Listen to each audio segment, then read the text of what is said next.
Morning साथियों, स्वागत है आप सभी का दिशा साइंस क्लास।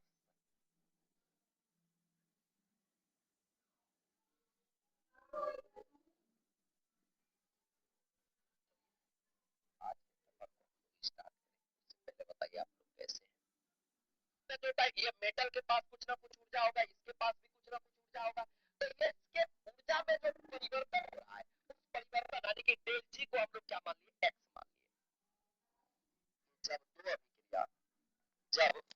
दो अभिक्रिया जब दो अभिक्रिया अभिक्रिया जब दो अभिक्रिया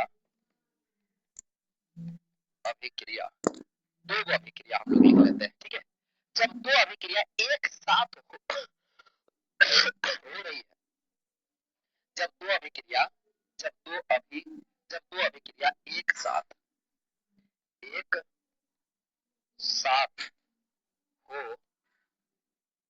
रही हो तथा उसका तथा उसका उसका परिणामी, ठीक है।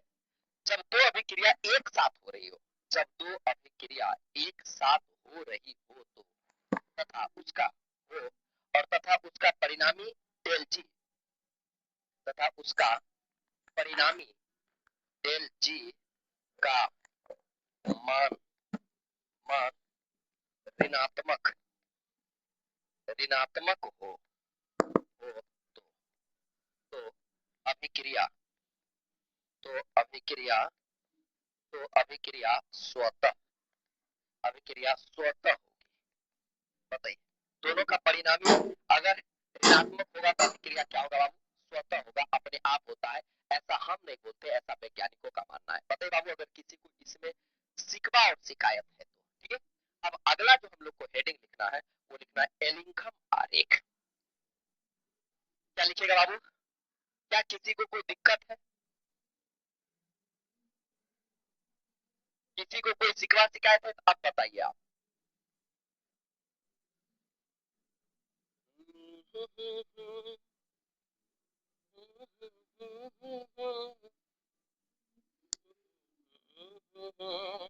चलिए देखिए बाबू, अब एलिंघम आरेख बड़ा खतरनाक है। एलिंघम आरेख, ठीक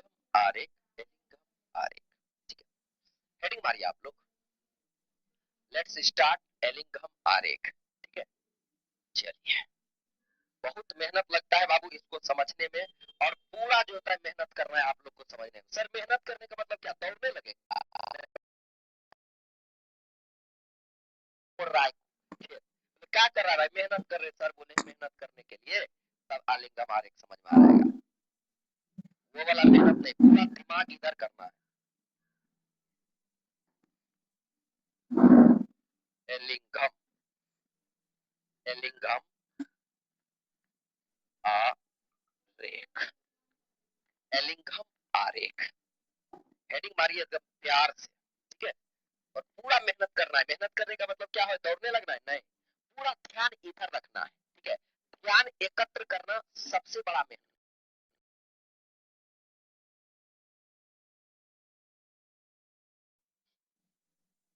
चलिए चलिए, अभी तुरंत हम आपको पढ़ाए हैं कि यदि कोई तत्व आपस में अभिक्रिया करता है तो अभिक्रिया करने के बाद उस तंत्र का ऊर्जा में कुछ ना कुछ परिवर्तन हो जाता है, जिसको हम लोग क्या बोलते हैं बाबू, जिसको बोलते हैं हम लोग गिब्ज मुक्त ऊर्जा परिवर्तन, या गिब्ज मुक्त ऊर्जा कहते हैं। समझ में आ रहा है, समझिएगा जरा बात को। यहाँ पर हम बोल रहे हैं कि कोई धातु है एम, कोई धातु हम लोग क्या ले लिए, एम, और एम ऑक्सीजन से अभिक्रिया करके कोई धातु, और धातु के अलावा कोई अन्य पदार्थ भी हो सकता है, यह जो होता है ऑक्सीजन से अभिक्रिया करके धातु का ऑक्साइड बनाता है। जैसे यह धातु का ऑक्साइड बनाएगा, ठीक है, जैसे यह धातु का ऑक्साइड बनाएगा तो इसके डेल जी में यानी कि इसके गिब्ज मुक्त ऊर्जा में जो होता है कुछ ना कुछ जो होता है वैल्यू आएगा। मान लेते हैं कि इसमें जो होता है परिवर्तन जो होता है एक्स आता है, मतलब इसके मुक्त ऊर्जा में, जैसे ये जो होता है ये मेटल के पास कुछ ना कुछ ऊर्जा होगा, इसके पास भी कुछ ना कुछ ऊर्जा होगा, तो ये इसके ऊर्जा में जो परिवर्तन हो रहा है उस परिवर्तन यानी कि डेल जी को हम लोग क्या मान लिए, एक्स मान लिए। जब कोई धातु के ऑक्साइड का निर्माण होता है, जब कोई धातु का ऑक्साइड बनता है तो उसके गिब्ज मुक्त ऊर्जा में परिवर्तन या उसके जो था गिब्ज ऊर्जा में परिवर्तन, मतलब इसके जो था ऊर्जा में कुछ ना कुछ परिवर्तन होता है। और ताप के बीच में एक ग्राफ खींचा गया, ठीक है। धातु ऑक्साइड के निर्माण में, जब धातु का ऑक्साइड बनता है या कोई जो पदार्थ का ऑक्साइड बनता है, कोई तत्व का ऑक्साइड बनता है, जब किसी तत्व का ऑक्साइड बनता है तो उसके ऊर्जा में परिवर्तन, उसके गिब्ज ऊर्जा में परिवर्तन और ताप के बीच में एक संबंध स्थापित किया, एक जो था ग्राफ खींचा, जिस ग्राफ को खींचने वाला वैज्ञानिक का नाम था एलिंगम, इसीलिए इसका नाम पड़ा एलिंगम आरेख। यह दर्शाना चाहता था कि यदि ताप को बढ़ाया जाए, अगर ताप को बढ़ाया जाए तो क्या इसके डेल जी में भी परिवर्तन होगा, क्या ताप को बढ़ाने पर डेल जी का मान बढ़ेगा या ताप को घटाने पर डेल जी का मान घटेगा, ताप के बढ़ाने पर जो है डेल जी का मान घटेगा, क्या परिवर्तन होगा, ठीक है। डेल जी के मान पर ताप का क्या प्रभाव पड़ता है उसको एक ग्राफ के माध्यम से समझाया, जिसको हम लोग एलिंगम ग्राफ कहते हैं। जल्दी बताइए बाबू, इसमें कोई दिक्कत? इन्होंने क्या समझाया कि अगर कोई ऑक्साइड बना रहा है, कोई पदार्थ जो था ऑक्सीजन से अभिक्रिया करके ऑक्साइड बना रहा है। अच्छा बाबू एक चीज और जान लीजिए, ऑक्सीजन से अभिक्रिया करके ऑक्सीजन ग्रहण करने की प्रक्रिया को ऑक्सीकरण भी कहते हैं, समझ आ रहा है? जैसे ये मेटल है और मेटल ऑक्सीजन से अभिक्रिया करके जो होता है मेटल ऑक्साइड बना दिया, यहाँ ऑक्सीजन ग्रहण किया है, इसीलिए इसको हम लोग ऑक्सीकरण भी कहते हैं, ठीक है। क्या कहते हैं? ऑक्सीकरण कहते हैं। जब कोई पदार्थ ऑक्सीकरण करता है मतलब ऑक्सीजन को ग्रहण करता है तो उसके ऊर्जा में परिवर्तन होता है, उसके ऊर्जा में परिवर्तन और ताप के बीच में ना एक ग्राफ खींचा गया, उसी ग्राफ को कहेंगे हम लोग एलिंगम ग्राफ। क्या बोलेंगे बाबू? एलिंगम ग्राफ बोलते हैं। बताइए, जिसको जिसको समझ में आया एक बार दिल बना करके इजाजत दीजिए कि गुरुजी समझ गया। विभिन्न तत्वों के ऑक्साइड के निर्माण यानी कि ऑक्सीकरण की क्रिया में, ठीक है, लिख दे।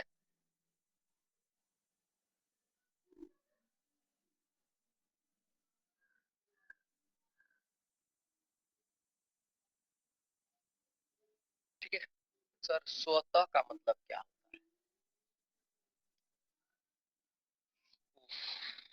इसे गुस्सा कर,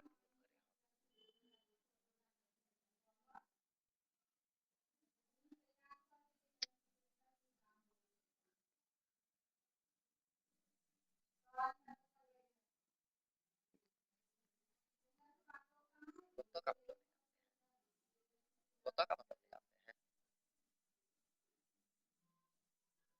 मारेंगे तुझे पटक पटक, हड्डी जाएगा चटक चटक, समझ में आ रहा है? हाँ, स्वतः का मतलब अपने आप होता है। सर अपने आप का मतलब क्या होता है? स्वतः होता है। तो स्वतः का मतलब क्या होता है? अपने आप होता है। है सब जो क्वेश्चन पूछेगा, कैसे आप लोग साइंस ले लेते हो, स्वतः का मतलब नहीं जानता है। लिखिए, विभिन्न प्रकार के निर्माण, दूसरा कलर के पेन से लिखते हैं।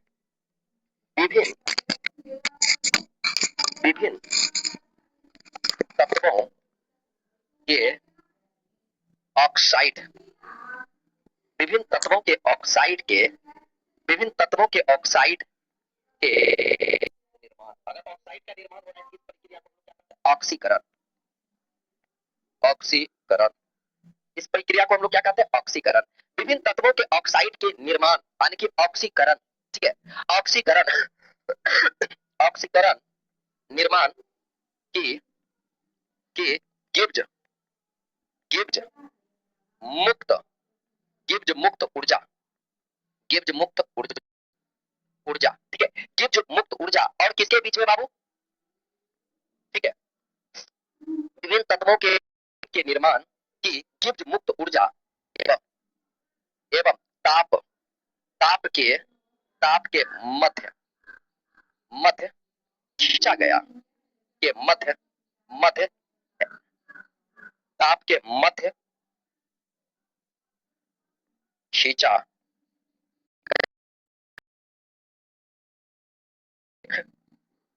को एलिंगम, एलिंगम को एलिंगम एलिंगम आरेख, आरेख कहते हैं, कहते हैं। क्या कहते हैं बाबू? एलिंगम आरेख कहते हैं। ठीक है, याद रखिएगा। ठीक है, विभिन्न तत्वों के ऑक्साइड के निर्माण की मुक्त, गिब्ज मुक्त ऊर्जा, मतलब जब ऑक्साइड का निर्माण होगा तो कुछ ना कुछ ऊर्जा में क्या होता है? परिवर्तन होगा। उस ऊर्जा में परिवर्तन और ताप के मध्य जो खींचा गया आरेख है उसी को हम लोग क्या कहेंगे? एलिंगम आरेख कहेंगे। समझ में आ रहा है? जो धातु ऑक्साइड के अपचयन की क्रिया को के लिए, ठीक है, यहाँ लिखिए देते हैं, क्या लिखेंगे? जो धातु ऑक्साइड की, जो जो धातु जो धातु ऑक्साइड,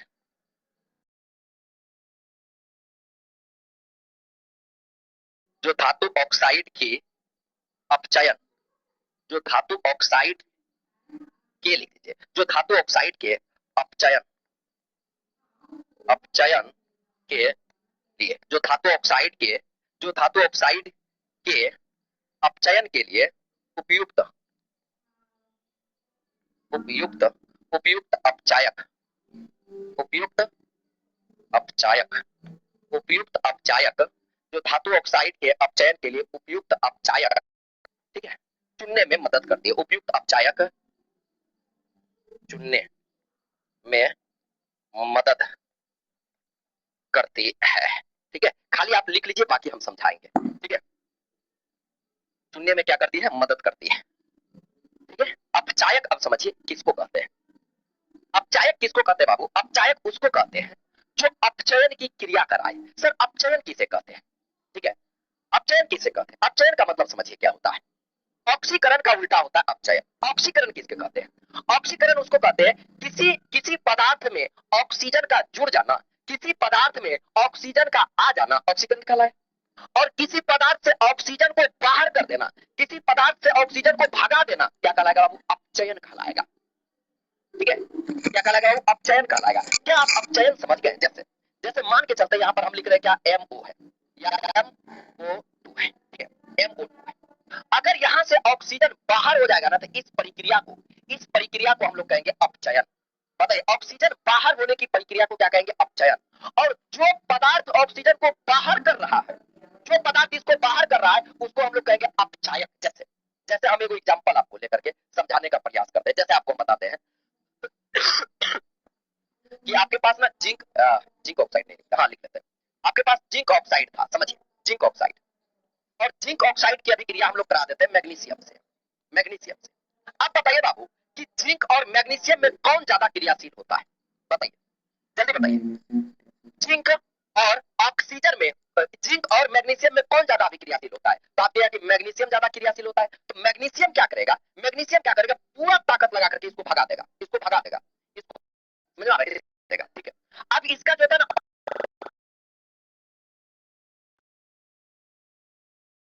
पावरफुल होने के चलते, ज्यादा पावरफुल होने के चलते ऑक्सीजन छीन लेगा, और छीन करके ये किसका निर्माण कर देगा? MgO और जिंक का। अब बताइए, जिंक के पास ऑक्सीजन था कि नहीं? कहेगा हाँ सर था।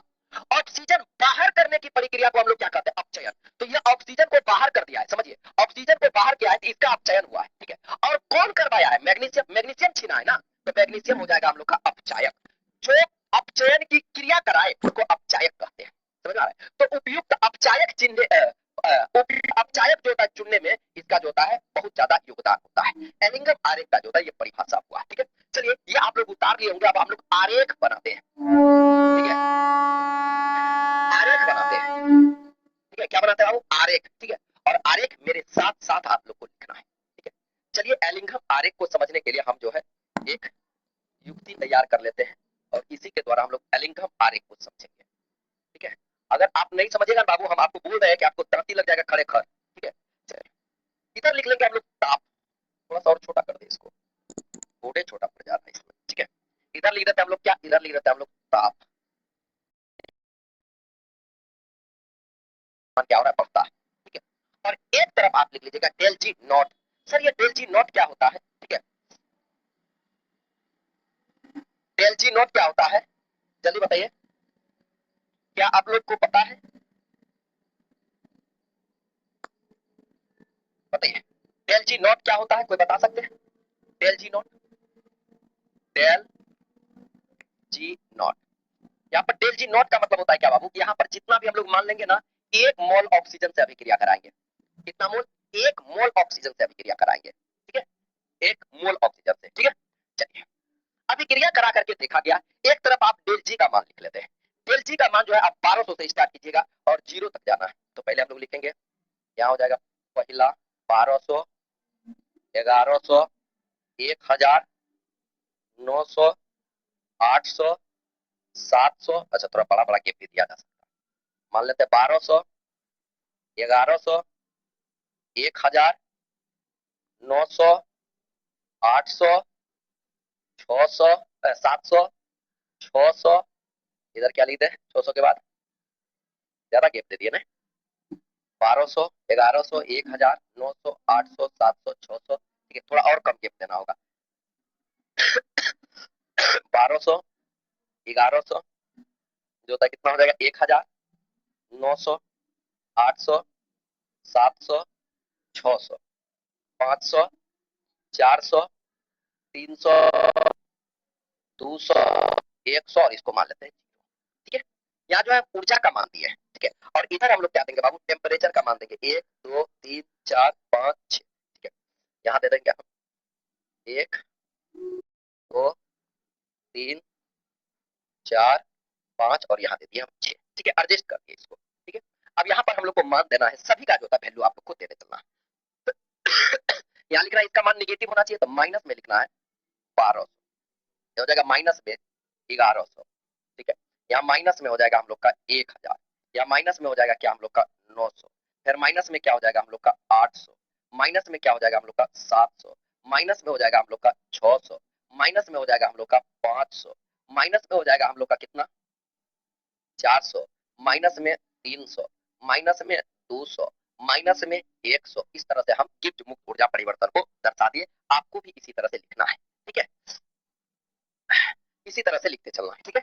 अब हम लोग ताप भी लिख लेते हैं, ताप लिखना है 400, 800, 1200, 1600, 2000, ठीक है, यहाँ लिख देते हैं, मान के चलते यहाँ पर ताप था हम लोग का कितना 400 डिग्री सेल्सियस, यहाँ लिख देते हैं हम लोग कितना, यहाँ 0 डिग्री सेल्सियस पे, हो जाएगा 0 डिग्री सेल्सियस, फिर हो जाएगा 800 डिग्री सेल्सियस, ताप को इस तरह से बढ़ा रहे हैं, फिर हो जाएगा 1200 डिग्री सेल्सियस,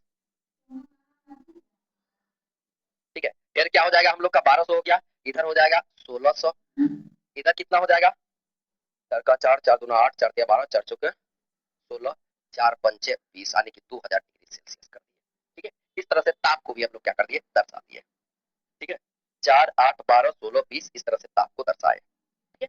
अगर चाहे तो इसको आप केल्विन में भी दर्शा सकते हैं, जैसे अगर जीरो है तो इसको हम लोग क्या कर सकते हैं 273 केल्विन, ठीक है, इसी में आप 273 जोड़ दीजिए, तो यहाँ कितना है 273 जोड़िए, तो ये हो जाएगा 673 केल्विन, ठीक है, कितना हो जाएगा बाबू, केल्विन में जोड़ने के लिए जो होता है 273 जोड़ा जाता है केल्विन बनाने के लिए, 673 केल्विन हो जाएगा, समझ में आ रहा है बाबू, इसी को अगर केल्विन में बनाइएगा तो कितना हो जाएगा 673, ठीक है।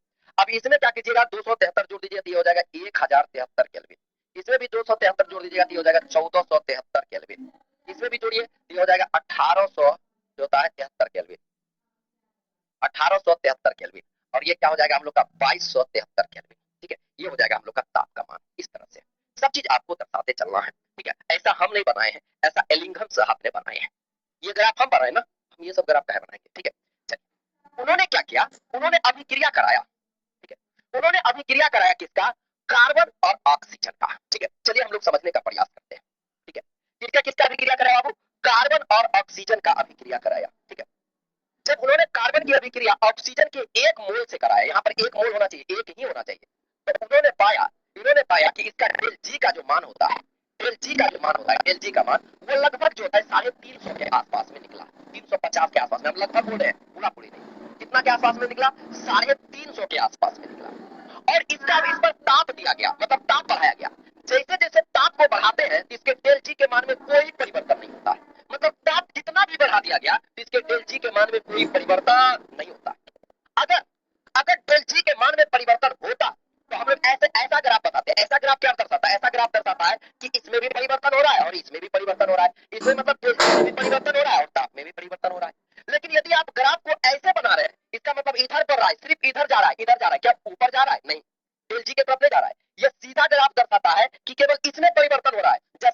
600 था, 1000 हुआ, 1400 हुआ, 1800 हुआ, 2000, ये देखिए ये बढ़ता है, इसका मतलब इसका मान बढ़ रहा है, केवल ताप ही बढ़ा और इसमें कोई परिवर्तन नहीं हुआ। समझ में आ रहा है? तो इसके लिए इन्होंने ग्राफ खींचा।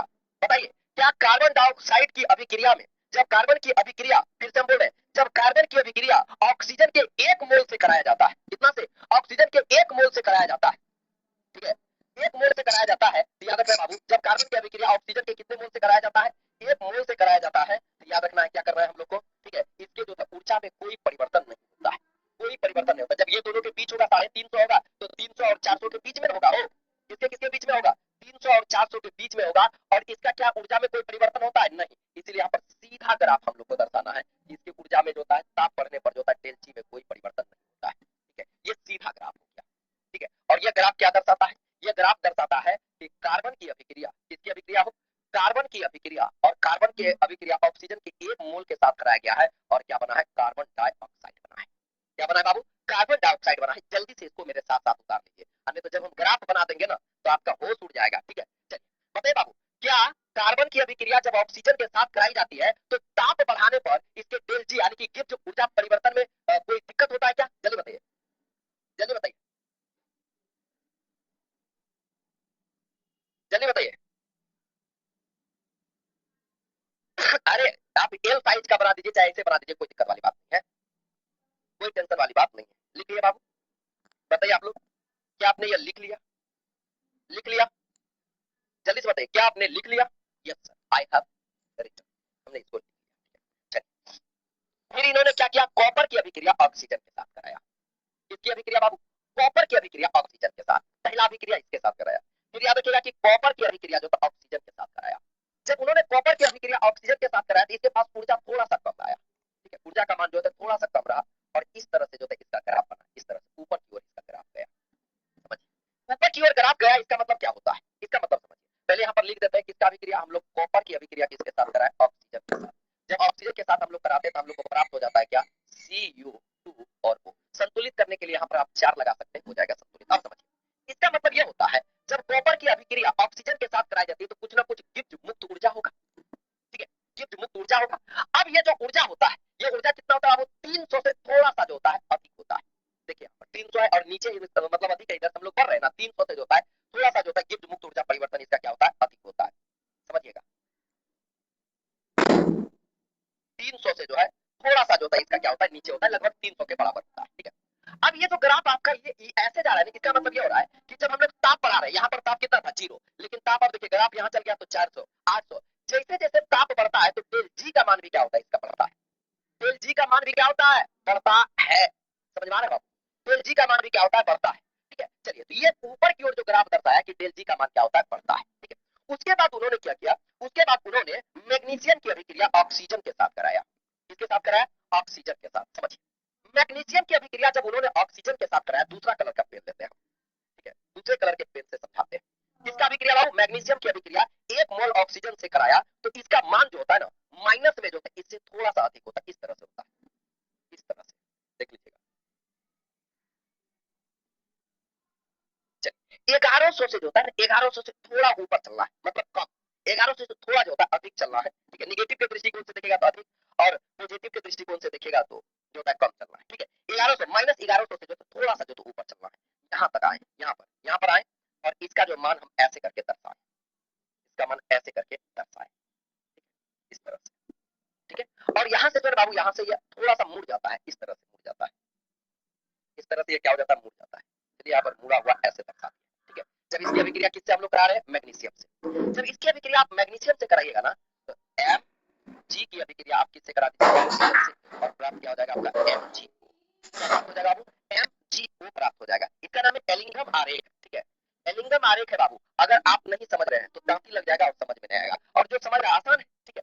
अब समझिए, ये सारा प्रक्रिया राज सर कर रहे हैं ना, राज सर नहीं कर रहे, राज सर करवे नहीं कर रहे, ये सारा प्रक्रिया जो है वैज्ञानिकों ने किया है।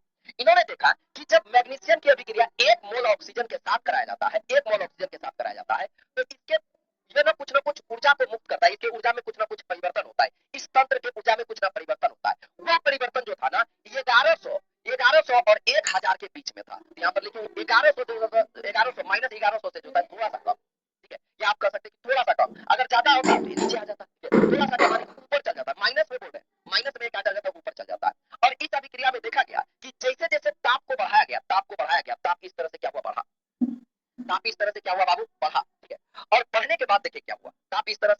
और उसके बाद देखिए ये बढ़ने के बाद क्या हुआ कि एक समय के बाद ये अचानक जो था हनहनैले बढ़ गया, यानी कि यहाँ पर ताप आकर के जो तो ऊपर की ओर चले गया। ठीक है, ऊपर की ओर जाने का मतलब क्या होता है, इसके गिब्स मुक्त ऊर्जा में जो होता है ज्यादा परिवर्तन हो गया। ठीक है, 1200 के जो तक बाद में जो अगर ताप देखेगा तो ज्यादा इसमें परिवर्तन हो जाता है। ठीक है, इसके गिब्स मुक्त ऊर्जा में जो होता है ज्यादा परिवर्तन हो गया है। ठीक है, इसका ग्राफ को थोड़ा, अरे रे रे रे रे, पूरा सिस्टम में खराब कर दिया,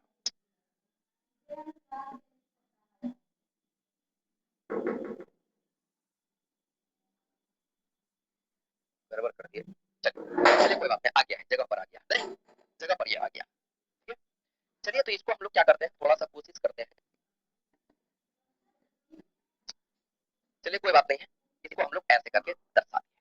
अब अभिक्रिया कराया गया एल्युमिनियम का, इसका अभिक्रिया कराया गया बाबू एल्युमिनियम का, और एल्युमिनियम का अभिक्रिया कराया गया ना, तो लगभग में जो होता है 1050 के आसपास होगा। ये हो गया 1000 और इसके बीच में जो होता है, इसके बीच में। ठीक है, यहाँ पर एल्युमिनियम की जब अभिक्रिया कराया गया तो यहाँ से इसका ग्राफ को इस तरह से निकाला गया। ठीक है, इस तरह यह भी ताप के साथ क्या होता है, बढ़ता है। समझ, ये भी जो ताप बढ़ेगा तो धीरे धीरे धीरे धीरे ये भी क्या होगा, बढ़ेगा। ताप के साथ में ये भी क्या होता है, बढ़ते चलता है, बढ़ते चलता है। ठीक है, ताप के साथ में मान के चलिए इस तरह से ये बढ़ा, बढ़ करके जो है इसको इस तरह से काटा। ठीक है, इस तरह से काटा, यानी कि एक पॉइंट पर क्या होता है, ये जो है कट जाता है। यानी कि अगर हम कहेंगे कि मैग्नीशियम की अभिक्रिया में जब ताप बढ़ाया जाता है ना, इसका मान देखिए ऊपर की ओर जा रहा है, इसका मतलब इसके गिब्स मुक्त ऊर्जा परिवर्तन में ज्यादा होता है, इसका गिब्स मुक्त ऊर्जा परिवर्तन ज्यादा होता है। लेकिन एल्युमिनियम का देखिए ऊपर नहीं जाता है। ठीक है, इससे ऊपर नहीं जाता है, इसका जो है नीचे ही रह जाता है। ठीक है, गिब्स मुक्त ऊर्जा परिवर्तन के लिए जो होता है ये सब ग्राफ आप बनाते चलिए। ठीक है, यहाँ तक अगर हो गया है तो अब आगे बढ़ेंगे। ठीक है, आगे बढ़ेंगे, लिख लिया बाबू, लिख लिए। चलिए अब समझिए। ठीक है, अब समझिए, अब ना अभिक्रिया कराया गया किसका, कार्बन मोनोऑक्साइड का अभिक्रिया। अच्छा ये किसके लिए अभिक्रिया है, यह एल्युमिनियम की अभिक्रिया। तो इसको हम कैसे दर्शा देते हैं, यहाँ दर्शा देते हैं कि एल्युमिनियम की अभिक्रिया किसके साथ कराए, ऑक्सीजन के 1 मोल के साथ। यहाँ 1 मोल ही लेना है, तो हम लोग को क्या प्राप्त हो जाएगा, Al2O3।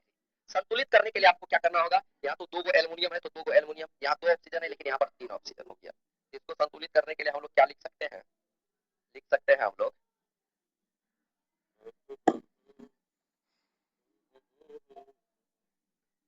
ऑक्सीजन को संतुलित करने के लिए यहाँ पर अगर हम 2/3 लिख देते हैं तो 2/3 लिख देंगे तो गड़बड़ हो जाएगा, 2/3 होगा, कट जाएगा, 4/3 होगा, 4/3। अगर यहाँ पर हम 4/3 लिख देते हैं तो क्या हो जाएगा, 3×2=6, ये कट जाएगा तो यहाँ हो जाएगा 4 ऑक्सीजन, गड़बड़ हो जाएगा, 2/3 ही होगा। यहाँ पर क्या लिखना होगा, 2/3। ठीक है, 2/3 लिखेंगे तो क्या हो जाएगा, 3×2, ये करेंगे तो हो जाएगा 4, यानी कि तब यहाँ पर हो जाएगा हम लोग का 4/3। ठीक है, 4/3।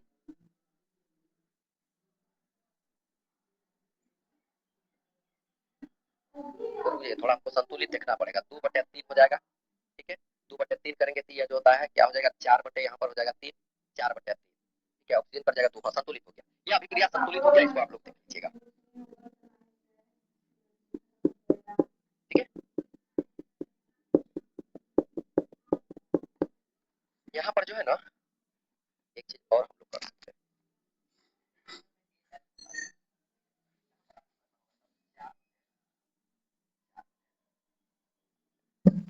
यहाँ पर आपको करना होगा एल्युमिनियम, Al2, एल्युमिनियम का फार्मूला होता नहीं, हम गलती से लिख लेते हैं। ठीक है, ये हो जाएगा हम लोग का कितना, 4/3, यहाँ हो जाएगा, अब संतुलित है ये अभिक्रिया। ठीक है, अभिक्रिया अब संतुलित है। ठीक है, इसको आप लोग उतार लीजिए, साथ ही साथ उतारते चलिए, नहीं तो एकदम छिड़िया दिएगा आप। ठीक है, 100% जो है आप छिड़िया दिएगा।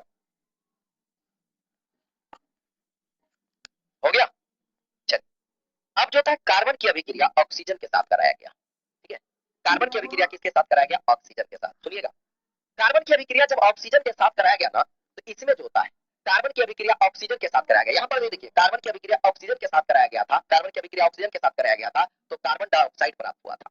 और इस स्थिति में जो डेल जी का मान निकला था, डेल जी का मान वो माइनस में जो होता है 350 के आसपास निकला था, कितना, 350। तो 350 क्या होगा, 400 से ज्यादा होगा, तो 400 से ज्यादा यहाँ पर हम लोग लिख दिए 350, क्या लिख दिए 350।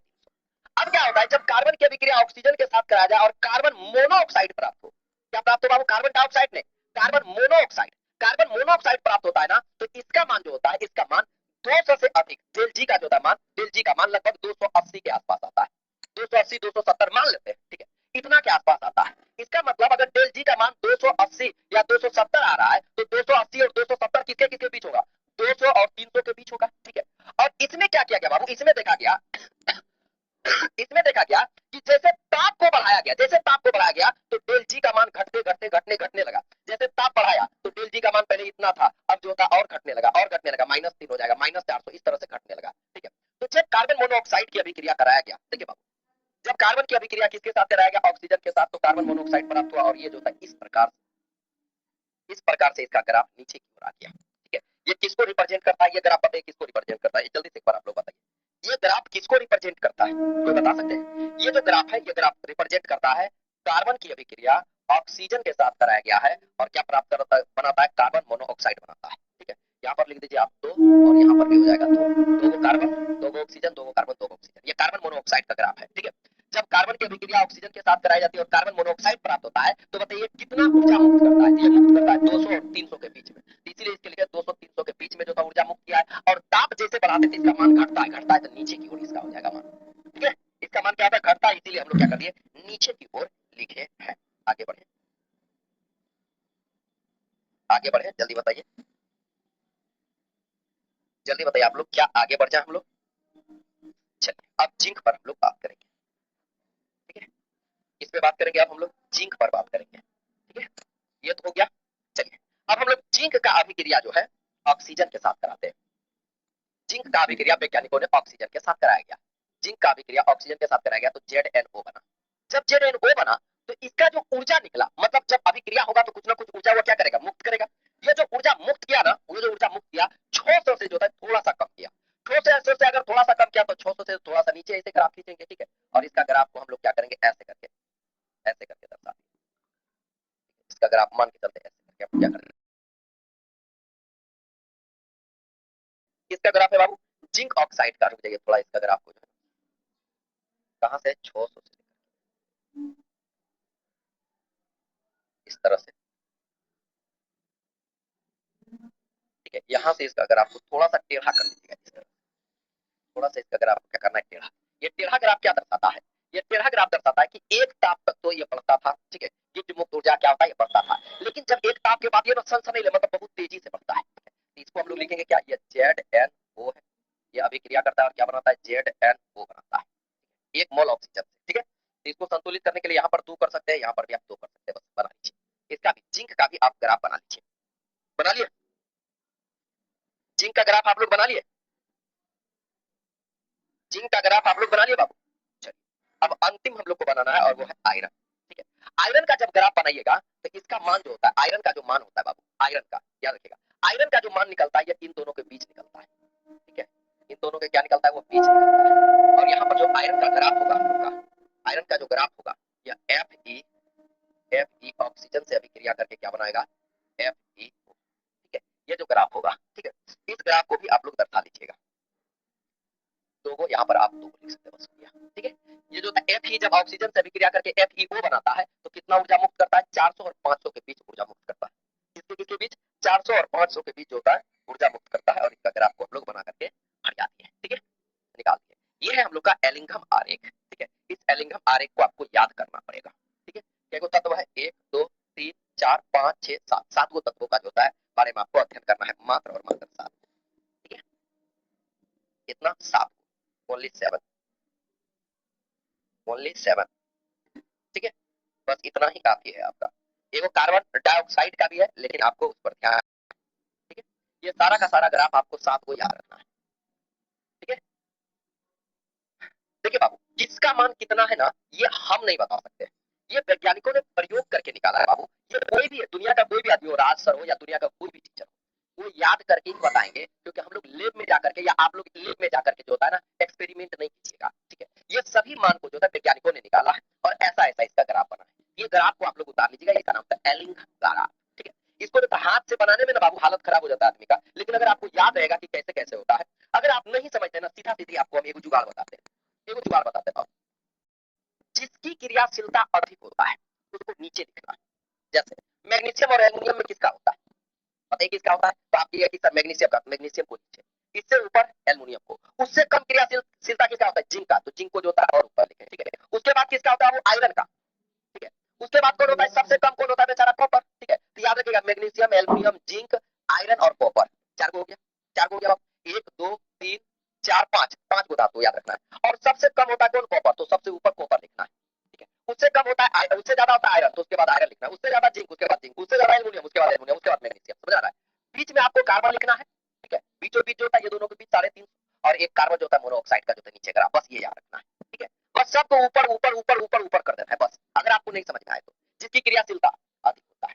अच्छा बाबू एक बात आप समझाइए, अगर आप ये जान गए कि मैग्नीशियम और एल्युमिनियम में कौन ज्यादा क्रियाशील होता है, जल्दी बताइए, मैग्नीशियम और एल्युमिनियम में कौन ज्यादा क्रियाशील होता है, बताइए। मैग्नीशियम होता है, मैग्नीशियम को नीचे लिखिए, समझ में आ रहा है। अब यहाँ से कुछ बातों को अब हम लोग को नोट करना है, ठीक है। कुछ पॉइंट्स अब हम लोग लिखना है, कुछ पॉइंट्स अब हम लोग को लिखना है। लिखिए आलिंगम आरेख की विशेषता, चल लिखिए आलिंगम आरेख की विशेषता, आलिंगम आरेख, आरेख, आरेख की विशेषता, विशेषताएं कर देते हैं, विशेषताएं, क्या विशेषता, इससे हम लोग को क्या क्या जानकारी मिला है। पहला तो जानकारी यह मिला है कि ऑक्सीजन जब ऑक्सीजन धातु से अभिक्रिया करता है तो धातु ऑक्साइड बनाता है, क्या करता है बाबू, धातु ऑक्साइड बनाता है। देखिए ऑक्सीजन से जो अभिक्रिया करके, ठीक है, तत्व ऑक्सीजन से अभिक्रिया करके क्या करता है, ऑक्साइड बनाता है। और ऑक्साइड बनाने के बाद यह क्या करता है, इसका ग्राफ ऊपर की ओर जाता है, ऑक्साइड बनाने के फलस्वरूप इसका ग्राफ ऊपर की ओर जाता है। और जो यह दर्शाता है कि जो ताप वृद्धि के साथ ये ऊपर जो ग्राफ जाता है, ये क्या दर्शाता है कि ताप वृद्धि के साथ इसके जो डेल जी का मान में भी वृद्धि होता है, ताप वृद्धि होता है, इसीलिए डेल जी का मान जो था ऊपर, अगर ग्राफ ऊपर जा रहा है तो ताप वृद्धि के साथ क्या होता है, बढ़ता है, ठीक है, और नीचे जा रहा है इसका मतलब घटता है। तो यहाँ पर हम लोग क्या ये पॉइंट लिख सकते हैं, ठीक है, कि आरेख में ऑक्साइड निर्माण के बाद आरेख ऊपर की ओर जाता है, जो दर्शाता है कि ताप वृद्धि के साथ साथ जो होता है इसके डेल जी के मान में भी वृद्धि होता है। लिख रहे बाबू, तो लिखिए एलिंगम आरेख में, एलिंगम, एलिंगम आरेख, आरेख में एलिंगम आरेख में ऑक्साइड, एलिंगम आरेख में ऑक्साइड निर्माण, ऑक्साइड निर्माण के फलस्वरूप, ऑक्साइड निर्माण के फलस्वरूप एलिंगम आरेख में ऑक्साइड निर्माण के फलस्वरूप, मतलब ऑक्साइड निर्माण के बाद फलस्वरूप आरेख, आरेख ऊपर की ओर,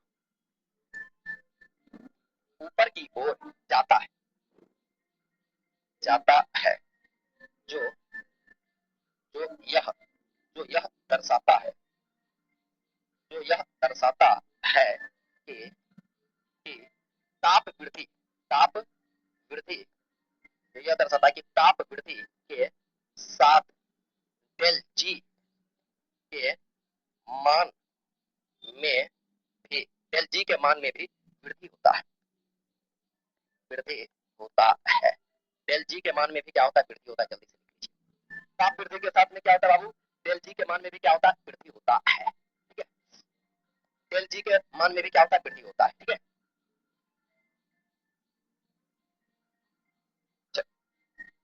चलिए देखिए एलिंगम आरेख में उपस्थित नीचे वाला धातु ऊपर वाले के लिए अपचायक का काम करता है, समझिए ये जो एलिंगम आरेख है, अब ये जो नीचे वाला धातु है ना ऊपर वाला के लिए अपचायक का काम करता है। अपचायक का मतलब क्या होता है, जो अपचयन कराए, जो ऑक्सीजन छीन ले, जैसे इसकी क्रियाशीलता और इसकी क्रियाशीलता में किसकी क्रियाशीलता ज्यादा होता है, मैग्नीशियम का। तो मैग्नीशियम क्या करेगा, एल्युमिनियम से ऑक्सीजन को छीन लेगा, क्यों, क्योंकि इसकी क्रियाशीलता ज्यादा है, ठीक है। तो नीचे वाला जो था ऑक्सीजन छीन लेता है और किसी से जो ऑक्सीजन ग्रहण कर ले उसको अपचायक कहते हैं। और अगर कोई ऑक्सीजन को ग्रहण कर ले, ठीक है, अगर कोई ऑक्सीजन को ग्रहण करे तो वहां पर ऑक्सीकरण होता है, लेकिन जो ऑक्सीकरण की क्रिया करवाता है उसको हम लोग कहते हैं अपचायक, समझ में आ रहा है बाबू। तो एलिंगम आरेख में नीचे उपस्थित धातु ऊपर वाला के लिए अपचायक का काम करेगा, जैसे ये एल्युमिनियम जो होता है, एल्युमिनियम के लिए मैग्नीशियम अपचायक का काम करेगा, जिंक के लिए एल्युमिनियम अपचायक का काम करेगा, आयरन के लिए जिंक अपचायक का काम करेगा, और आयरन जो होता है कॉपर के लिए अपचायक का काम करेगा, यानी कि जिसकी क्रियाशीलता अधिक होगी वो अपचायक का काम करेगा। नीचे वही रहता है जिसकी क्रियाशीलता क्या है, अधिक है। समझ में आ रहा है? तो क्या लिखेंगे, एलिंगम आरेख में नीचे उपस्थित धातु ऊपर वाले के लिए अपचायक का काम करता है। समझ में आ गया बाबू? एलिंगम आरेख में नीचे उपस्थित धातु ऊपर वाला धातु ऑक्साइड के लिए किसका काम करता है, अपचायक का काम करता है। यहाँ पर लिखना है एलिंगम, एलिंगम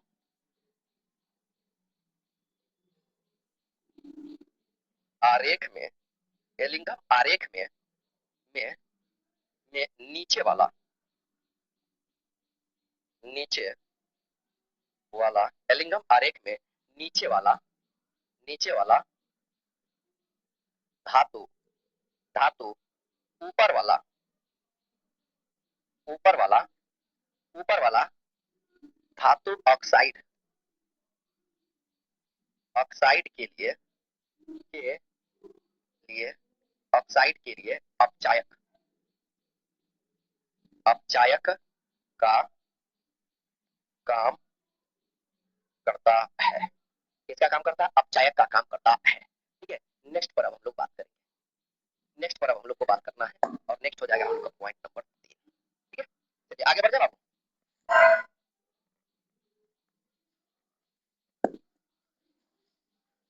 चलिए लिखिए carbon, carbon comma carbon monoxide या कुछ धातु। ठीक है, कार्बन कोमा कार्बन मोनोऑक्साइड या कुछ धातु। ठीक है, कार्बन हो जाए या कार्बन मोनोऑक्साइड हो जाए या कुछ धातु, ठीक है, अपचायक का कार्य करता है। धातु, कुछ धातु अपचायक, अपचायक का कार्य करता है। ये भी पॉइंट लिख लेता है, कार्बन भी अपचायक का कार्य करता है, कार्बन मोनोऑक्साइड भी अपचायक का कार्य करता है। ठीक है, लिख लीजिए। ठीक है, कार्बन से कार्बन मोनोऑक्साइड जब बनता है तो कार्बन सभी धातुओं के लिए अपचायक का कार्य करता है। याद रखिएगा ये चौथा पॉइंट। जब कार्बन से, ठीक है, जब कार्बन से क्या बनता है, कार्बन मोनोऑक्साइड, कार्बन से क्या बनता है, कार्बन मोनोऑक्साइड। जब कार्बन की अभिक्रिया ऑक्सीजन के साथ कराया जाए और कार्बन ऑक्साइड बनता है तो ऐसे स्थिति में कार्बन सभी धातु, सभी धातुओं, सभी धातुओं के लिए अपचायक, अपचायक का कार्य करता है। देखिए ये सबसे नीचे आ जाता है, इसका ग्राफ को अगर आप देखिएगा, ये देखिए सबके नीचे है, इसके भी नीचे, सभी धातु के नीचे, इसलिए सबके लिए अपचायक का कार्य करेगा। ठीक है, जब कार्बन की अभिक्रिया कर, कार्बन ऑक्सीजन से अभिक्रिया करके कार्बन मोनोऑक्साइड बनता है तो ऐसी स्थिति में कार्बन सभी धातुओं के लिए अपचायक का कार्य करता है, क्योंकि ये सभी के नीचे आता है और जो नीचे है वो ऊपर वाले के लिए अपचायक का। ठीक है, समझ में आ गया बाबू?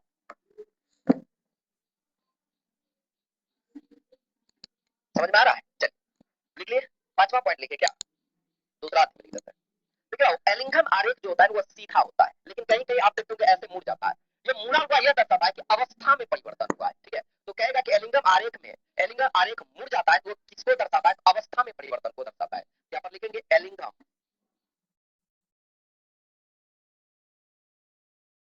आरेख सीधा, सीधा होता है, होता है, परंतु, परंतु मुड़ा हुआ या मुड़ी हुई, मुड़ी हुई, मुड़ा हुआ लिखते हैं, मुड़ा हुआ आरेख अवस्था, अवस्था परिवर्तन को, आरेख अवस्था परिवर्तन, परिवर्तन को दर्शाता है, अवस्था परिवर्तन को दर्शाता है। मुड़ जाता है कि किसको दर्शाता है, उसका अवस्था में परिवर्तन हुआ है। आगे बढ़ जाए,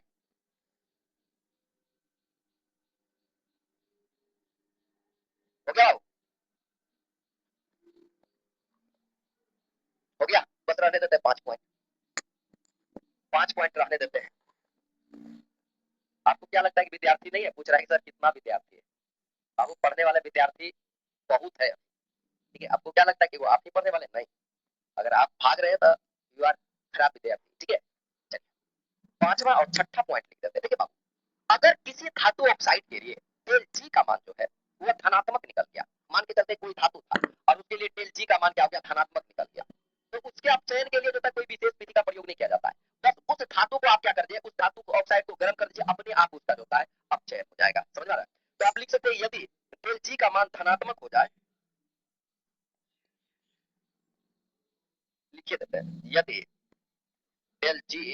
का डेल जी लिखे हैं, डेल जी का मान धनात्मक धनात्मक हो जाए जाए तो ऐसे ऐसे धातु ऑक्साइड ऐसे धातु ऑक्साइड, ठीक है, यदि यदि डेल जी का मान क्या हो जाए बाबू, धनात्मक धनात्मक धनात्मक हो जाए तो ऐसी स्थिति में जो धातु ऑक्साइड के अपचयन के लिए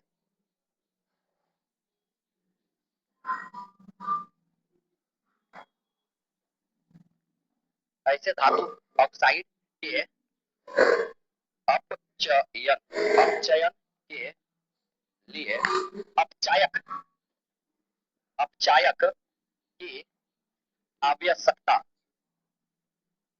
की आवश्यकता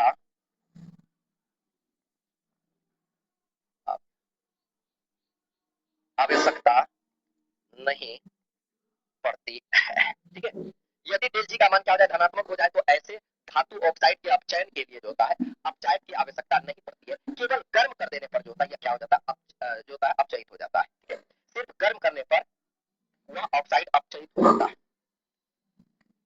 सिर्फ गर्म करने पर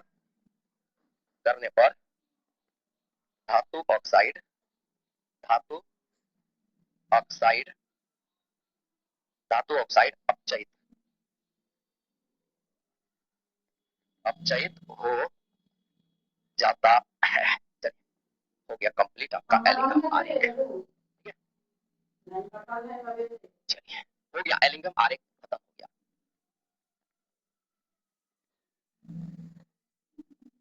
एलिंगम आरेख भी खत्म हो गया अगर टाइम हो गया तो, ठीक है। 1.5 घंटा कहाँ पढ़ाए होंगे, 1.5 घंटा हुआ कहाँ। 3 नंबर 4 नंबर एक बार फिर से पहले ये उतार लीजिए, उतार तो लेवे के हो गया आप लोग। 3 नंबर क्या है, कार्बन कार्बन मोनोऑक्साइड और कुछ, देखिए बाबू, जो अपचायक के रूप में कौन कौन काम करता है, तो कार्बन भी कई धातु के लिए कार्बन अपचायक के रूप में काम करेगा। जैसे जैसे हम आपको बता देते हैं कि एगो आरेख हम यहाँ पर चाहे तो एक और आरेख खींच सकते हैं, जब आप हमको उकसा दिए तो हम खींच देंगे, ठीक है। यहाँ पर जो है बाबू, ये दोनों के बीच में एक कार्बन और ऑक्सीजन का अभिक्रिया होता है।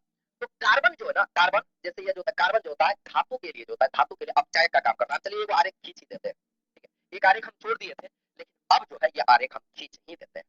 और वो आरेख किसके नीचे होगा, वो आरेख हो जाएगा हम लोग का किसके नीचे, जल्दी बताइए। वो आरेख हो जाएगा हम लोग का कार्बन के नीचे, ठीक है। तो यहाँ पर हम लोग क्या लिखेंगे बाबू, हम लोग लिखेंगे कार्बन 500 के आसपास से इसको हम लोग खींचेंगे। किससे के आसपास से खींचना है, 500 के आसपास से जो है इसको खींचना है, ठीक है।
कार्बन की अभिक्रिया ऑक्सीजन के साथ कराइएगा तो कार्बन मोनोऑक्साइड प्राप्त होता है। जब कार्बन मोनोऑक्साइड प्राप्त होता है तो ऐसी स्थिति में ये वाला जो कार्बन है ये सभी धातुओं के लिए अपचायक का काम करता है, क्योंकि देखिए ये सब के नीचे आता है। क्या इसका ग्राफ जो होता है मैग्नीशियम के नीचे आता है, एल्यूमिनियम के नीचे आता है, इसके नीचे सब के नीचे आ जाता है। ऐसी स्थिति में ये सबके लिए अपचायक का काम करता है, ठीक है। जब कार्बन की अभिक्रिया, ठीक है, यहाँ पर देखिए, जब कार्बन की अभिक्रिया कार्बन डाइऑक्साइड के साथ कराते हैं तो ऐसा स्थिति में अलग होता है, लेकिन जब कार्बन की अभिक्रिया ऑक्सीजन के साथ कराए और कार्बन मोनोऑक्साइड प्राप्त हो जाए तो ऐसी स्थिति में कार्बन सभी धातुओं के लिए अपचायक का काम करता है। आज की सभा को यहीं पर स्थगित करेंगे, अब कल मिलेंगे हम लोग अपने निर्धारित समय पर। आज के लिए आप सभी को बाबा tata, take care, good night, ठीक है। आप सभी स्वस्थ रहे, मस्त रहे। ये जल्दी पूछा नहीं जाता, अगर पूछ दिया तो कोई बड़ी बात भी नहीं है, ठीक है। आपको ग्राफ बनाना है और ग्राफ से रिलेटेड जो है 5 पॉइंट लिख देना है, ठीक है। एंगल आर एक्स से जो है यहाँ से चालू करना होगा, ठीक है। ये ग्राफ बना देना होगा और 2 4 पॉइंट 5 नंबर फेंक के मारेगा, ठीक है। तो चलते हैं आप कल, ठीक है, कल मिलते हैं।